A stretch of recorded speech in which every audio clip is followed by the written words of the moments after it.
Yes, sir. And foremost, is actually below the expectations of Nigerians.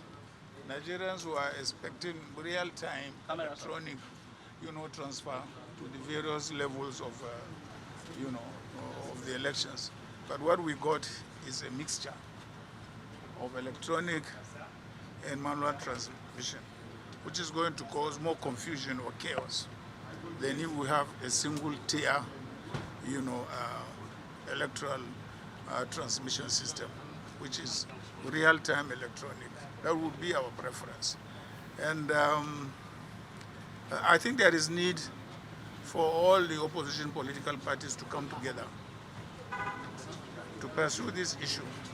I mean, we shouldn't allow it to rest where they wanted it to rest today. Absolutely not. I don't support that.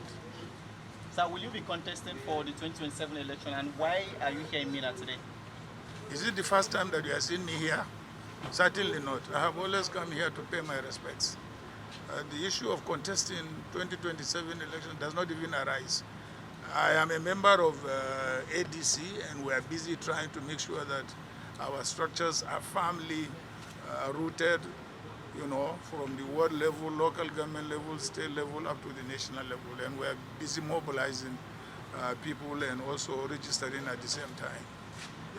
What's your opinion about the zoning conversation? Will ADC be zoning to any particular region? We have no zoning provision in the ADC's constitution. In fact, the only party that has zoning in its constitution is PDP.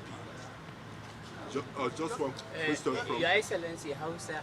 Hold on. Sir, let me give the last shot also. What is your take on the controversy surrounding the forging or the tax law gazetted and so on? What do you expect? APC generally is a party of forgers. So what do you expect? I mean, there is nothing new there. They forge everything.